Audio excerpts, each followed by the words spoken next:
Titan formula, then instead of destroying them, hid them inside of a book in the library, stating the plot and calling it a sin. Dr. Young isn't going to destroy her life's work because she's ultimately pretty selfish.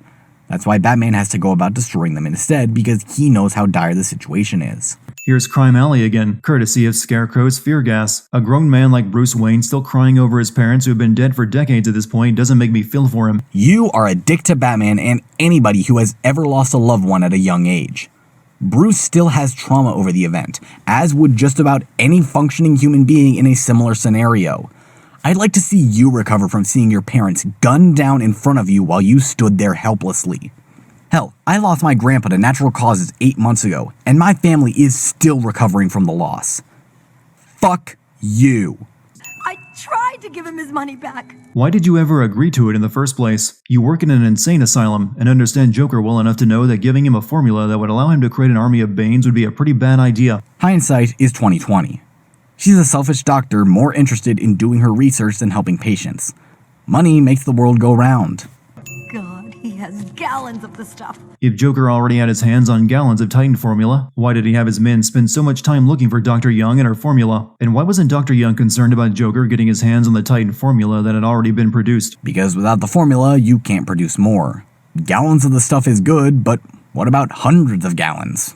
I give the game props for hiding its sequel bait in a hidden room inside the game rather than sticking it at the end of the credits, but then the after credits bait a sequel anyway. They bait a sequel in the most offhanded way possible that barely comes back in the following game.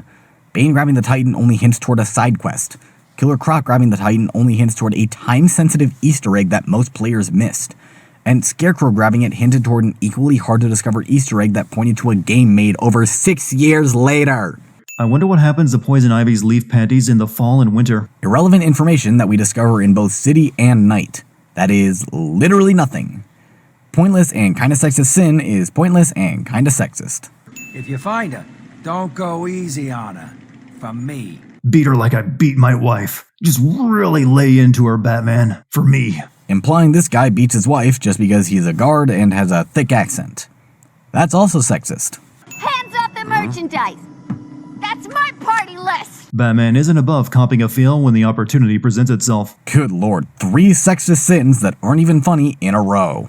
Batman visits every part of Arkham during this game, and he never runs across most of the people on the party list, even still inside of a cell. Also, if we're respecting the series lore, somewhere in Arkham is Jason Todd right now, and Joker never considered using him against Batman during all of this. Imagine had he turned Jason into a Titan to fight Batman at the end. Most of these people escaped during Joker's rampage, or were never there to begin with. Jason was among them, escaping during the chaos. There's a long story involving Deathstroke and how he escaped, so just read the wiki if you're interested. Batman scans Harley's handprint even though her palm is covered by a glove. He only needs the fingers, which he gets. Adding a second Titan doesn't change the fact that it's the same fight. Allow the Titan to run at Batman, jump out of the way so they run into the wall, repeat. Except in this one, you get to go on fun piggyback rides and make the Titans slap each other. They don't talk mighty for nothing, do they, dear? I was hoping for a 40-foot killer plant, but you don't always get what you want, do you? Joker shoots Ivy with a double dose of Titan, but instead of bulking out, it just lets her do what she's always been capable of, control plants. And for some reason, she doesn't kill Joker, even though he would have to be in the same room with her to shoot her with the dart. And finally, I'm pretty certain Poison Ivy is immune to all toxins, so Titan shouldn't do jack squat to her. Okay, I'm impressed you didn't increment the sin counter multiple times for all that, but here goes. Ivy can control plants, but Titan gave her the ability to basically grow giant and murderous plants more dangerous than anything she controlled before. Why would she want to kill Joker? At this point, he's done nothing to her except have Harley almost leave her in the penitentiary. But Harley ended up spraying her anyways, so that's irrelevant. She isn't immune to all toxins, but rather can make antidotes to just about everything that hits her.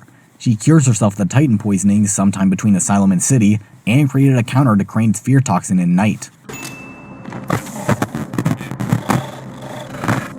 This time Scarecrow's gas triggers insanity effects lifted straight from Eternal Darkness, like pretending the game crashed. But considering this is Batman's nightmare, why would he be imagining himself inside of a video game? The fake crash is only meant to trigger the player. Everything after the crash represents what Batman sees, from Joker taking him to Arkham to his own death.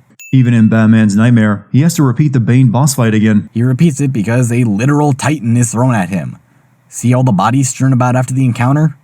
He fought all of them. How are you doing this? This is Scarecrow's third time dosing Batman with fear gas, and he is only now surprised that Batman is resilient to it. He's been surprised the whole time. This is just the only time he can actually talk to Batman about it.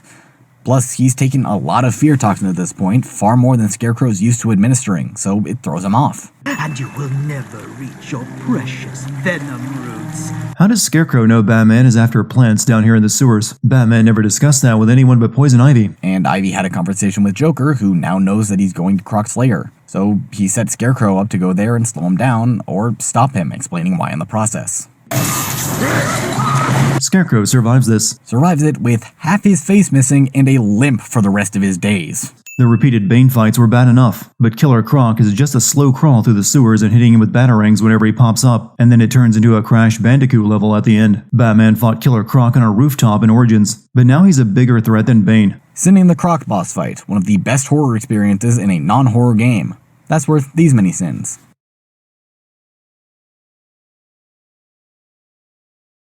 I'm at the main sewer junction, and it appears to be polluted with Titan.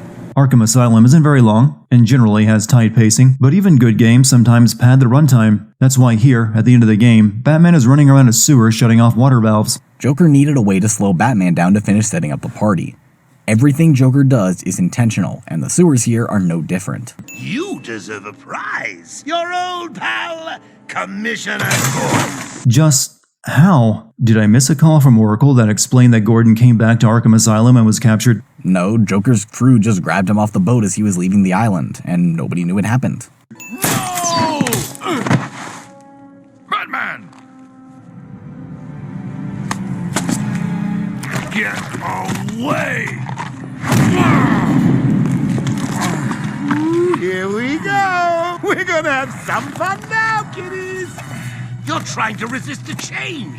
This could have been a moment when the cure was given a purpose, maybe by having to fight Titan Gordon and curing him. But Batman uses the cure in the very next scene on himself to stop the change. So it had a purpose. Please welcome our special guest referee. Gordon was hanging by a chain seconds ago when Joker shot himself with a Titan dart. Now Gordon is somehow in an electric chair on the roof after Joker dragged Batman up here. That's what having goons is for. They built this arena to begin with, so it wouldn't be surprising if they cut Gordon down and put him up in the chair before Joker got up here. You know you want to. Never. You wasted the antidote on yourself. I agree with Joker. Batman was resisting the change and he could have saved himself a fight if he'd injected Joker instead. He may be Batman, but he wasn't going to resist that change forever.